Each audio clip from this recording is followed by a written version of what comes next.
Flashback. Sumagot. Basta lang basta si Divina naman, basta makuha lang ang Sige, share. Divina. Oo, Ray, huwag kang magagalit sa akin, pero ako bilang artista, ayokong matawag yung mga alaga mong artista. Well, Divina, I don't know. Salamat. Ikaw, artista ka ba? Ray, sandali lang. May sumisenya si Mother. May award ako at wala akong panahon, Ray, na makipagtarayan. Iyon ay sarili kong opinion. Sandali lang. Talagang walang karapatan.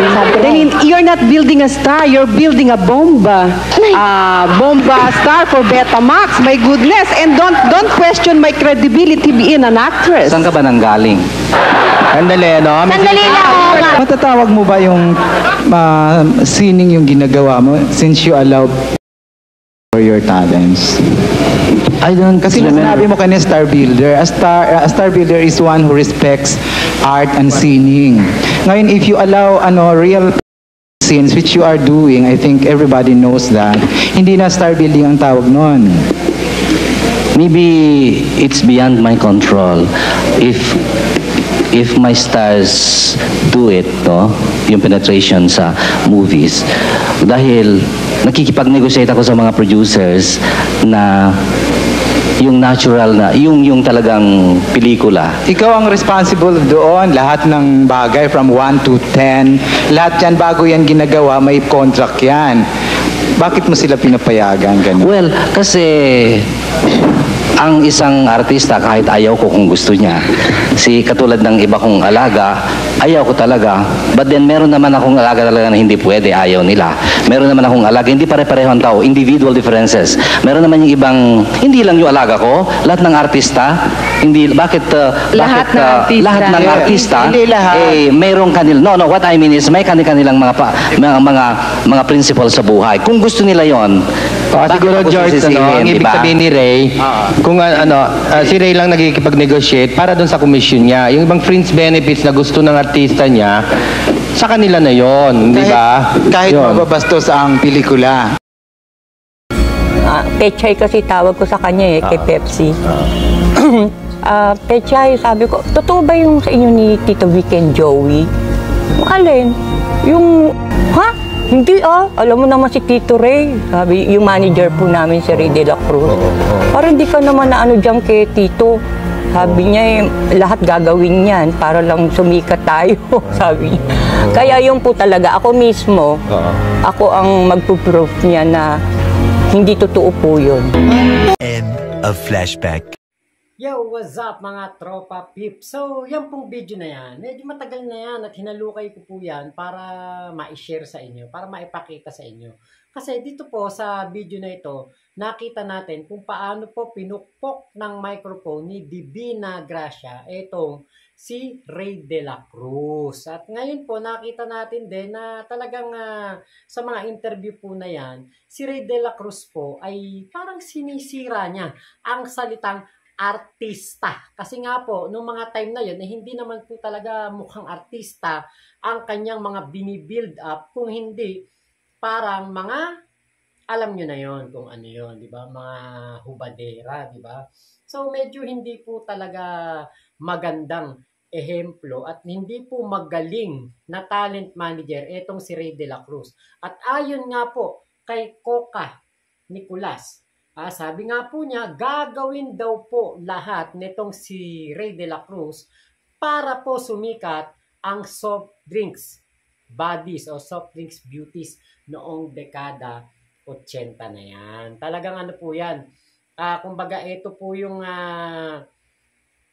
pagpapatotoo lamang. Isa ito sa mga ebidensya na maaari po walang katotohanan ang ibinibintang kay Bossing Vic Soto nitong artista na si Pepsi Paloma. Maaring ito po talaga ay gawa-gawa lamang nitong si Ray De La Cruz para po magkaroon lamang ng katiting na kasikatan at makasabay sa noon ay napakasikat na pangalan ni Vic Soto. Ngayon po, dito rin po kasi, ito yung isang naisip ko Pwede rin. Pwede rin. May nagko-comment po sa akin ito pwede rin po na etong si Rey de la Cruz ay ipinupush ang kanyang mga alaga dito sa mga sikat. Mga sikat na artista. Yun na lang ang gagamitin nating word. Pinupush. Inilalapit.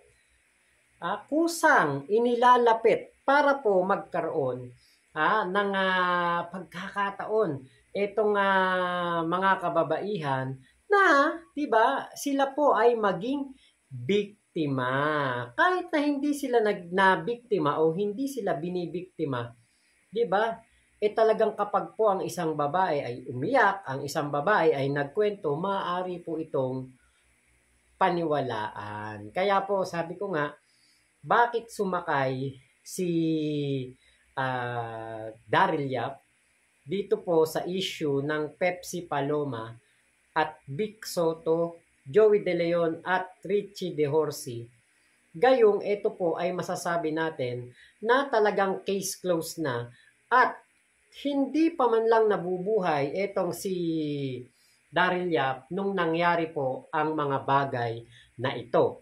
Kaya po sabi ko nga, paano niya maihahatid ang sinasabing katotohanan, ang mga tunay na nangyari kung yung mismong tao na magsasabi sana kung ano ang totoo.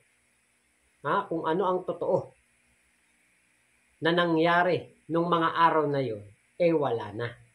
So paano pa iyan maihahayag ng isang patay na, ng isang nawala na, yumao na, paano pa niya maipagtatanggol ang katotohanan na kanyang nalalaman.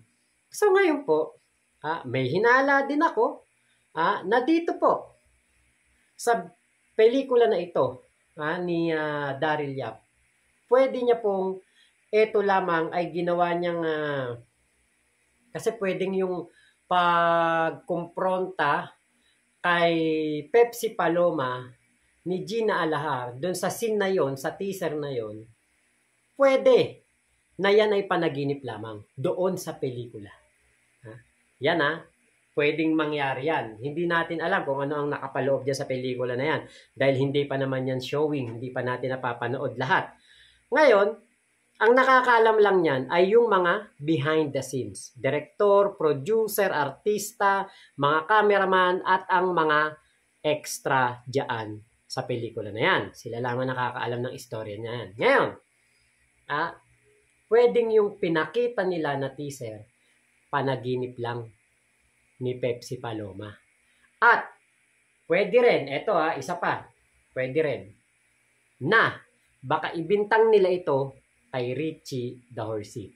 Baka siya ang lumabas na tunay na merong ginawang hindi maganda kay Pepsi Paloma. Bakit? Yumao na rin po si Richie De Horsey. Kaya nga po, di ba? Ito, maaaring, kaya malakas ang loob ni Daryl Yap na ilabas ang pelikulang ito. Kasi nga po, di ba, nag-flop yung mga iba niyang pelikula. Ngayon, kailangan niya ng matinding comeback para makabawi, para magkaroon ng kita ang kanyang mga pelikula. So ngayon, gagamitin niya itong si Vic Soto. Dun sa teaser, ang dami ko na pong nakita ng mga abogado na nag-vlog. Nakita ko na po ang mga opinion ng mga abogado. Meron po talagang parang paglabag. Meron po talaga Meron, kahit hindi ako abogado, tingin ko talaga may nalabag dyan na karapatan nitong si Vic Soto, itong teaser. Diba? So, para sa akin, may mali talaga doon sa teaser na yun. Hindi ako abogado. Pero, baka mamaya, kapag inilabas na yung pelikula, maiba yung istorya. Dahil una, panaginip lamang ni Pepsi Paloma yung teaser. At pangalawa, ang itutukoy talaga at talagang ipipinpoint na gumawa ng hindi maganda kay Pepsi Paloma ay si Richie De Horsey. Dahil siya yung wala na o yumao na. Dito po sa mga barkadahan ng Tito Vic and Joey at kanyang mga at iba pa nilang mga kaibigan. So, yun lamang po ang ating opinion ngayon at maraming salamat sa pagsama nyo dito sa aking vlog na ito. Ingat po kayong lahat. Nasan mang panig kayo ng mundo. Momo chup chup. Love you. God bless us all. Pilipinas. God first. Salamat po.